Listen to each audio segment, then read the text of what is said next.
Thương Vũ Kiếp, tập 29, Phong ấn của Ma Vương.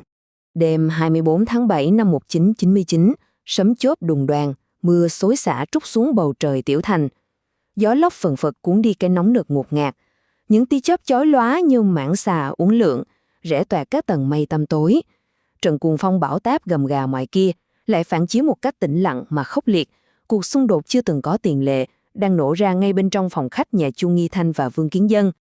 Hơn 40 năm phu thê tương kính, hai người họ đã cùng nhau vượt qua bao bão táp chính trị, từng cùng thuyền gió mưa. Ngay cả trong những thời khắc tăm tối nhất, bị bêu ríu thị chúng, họ vẫn nắm chặt tay nhau không rời. Vậy mà đêm nay, ân nghĩa phu thê ấy lại bị đẩy đến bờ vực rạn nứt. Lần đầu tiên trong đời, một cuộc cãi vã kịch liệt đã nổ ra. Vương Kiến Dân đi tới đi lui trong phòng, thần sắc kích động đến tột cùng.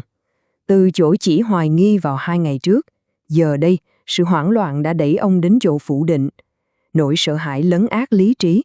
Ông gào thét, buông lời chửi bới, chối bỏ pháp luân đại pháp mà mình từng nhất mực tin theo. Ông phẫn nộ gào lên. Chẳng phải nói đại pháp là đại pháp của vũ trụ sao?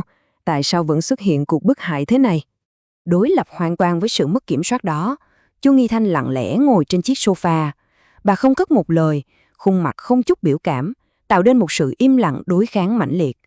Trong thâm tâm, bà vẫn nén chịu, ông giữ hy vọng rằng sự lý trí, sự minh mẫn tột xuất từ đại pháp trong nhiều năm qua của chồng mình sẽ sớm thức tỉnh. Cội nguồn của biến cố này bắt đầu từ buổi chiều hôm ấy, tại văn phòng khoa số 1, tầng 4 của Cục Công an. Vợ chồng họ được triệu tập gặp trưởng phòng trẻ Trương Vạn Thanh, con nhà họ Trương, từng chịu ơn cứu mạng trọng như núi của Vương Kiến Dân thuở trước. Anh ta niềm nở rót trà mời nước, khép cửa lại, rồi dần chuyển sang chuyện chính. Thế nhưng, đằng sau cánh cửa khép kín ấy, một biến cố kinh hoàng ở không gian khác đã hiển hiện trước mắt chúng thần. Một vị thần cương đại, tà ác bất thần từ không trung giáng xuống, nhập thẳng vào thân thể Trương Vạn Thanh. Ác thần này lập tức dùng thần thông cắt đứt hoàn toàn mối liên hệ giữa linh hồn và thể xác của chàng thanh niên, tuyệt đối thao túng lớp vỏ phàm nhân. Hiện hình thấu qua thể xác phàm nhân ấy là một ma vương thuộc thể hệ hắc ám. Hắn vươn lên với 3 đầu 6 tay, đều nhuốm màu đen u tối. Khuôn mặt chính tịch lặng, cầm hắc liên hoa và hắc minh châu.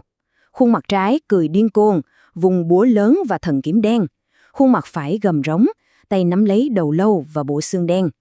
Tất cả được bao bọc trong một trường năng lượng đen ngòm, nhuốm đầy khí tức tử vong. Nay giữa trung tâm trán của ma vương, mở ra một đại thần nhãn màu đỏ máu. Tia sáng hắc ám tỏa ra hồng quang chói mắt, yêu dị đến rợn người. Đây chính là dấu hiệu của thể hệ thần đỏ máu.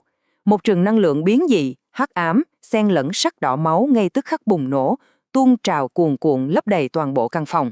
Đối diện với sự khủng bố u ám đó, bản năng thần tính của Vương Kiến Dân và Chu Nghi Thanh lập tức cảm ứng. Từ nê hoàng cung của hai người đồng loạt phóng ra những công trụ vàng kim xuyên thẳng lên trời cao. Pháp luân trước bụng xoay ngược. Trong tích tắc, hai người đã hiển hiện thành hai tôn Như Lai Phật gia trang nghiêm khổng lồ, sừng sững ngự trên những đóa liên hoa vàng kim chói lọi.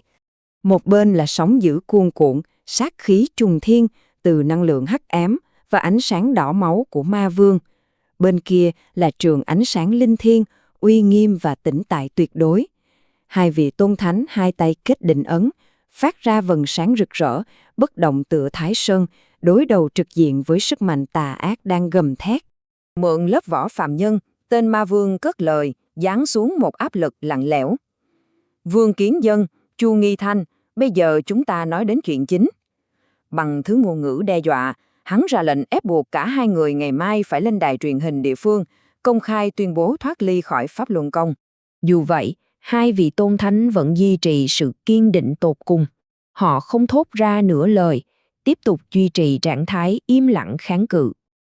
Trường hào quang vàng kim thần thánh bao quanh họ vô cùng rực rỡ, kiên cường phong bế lại mọi luồng sóng đen.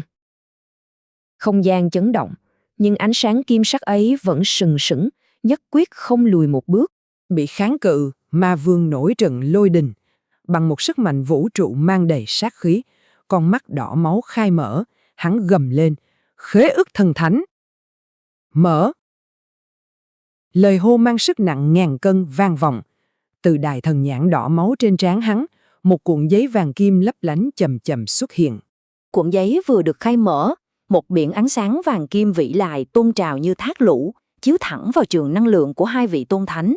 Thứ ánh sáng quang minh từ bi này là năng lượng của Phật gia, hoàn toàn không hề thuộc về thế hệ hắc ám của tên ma vương đang cầm nó. Giữa luồng sáng chói lòa, ma vương cười lớn một cách cuồng ngạo. Hắn tung cuộn giấy ra và buông lời thách thức trực diện.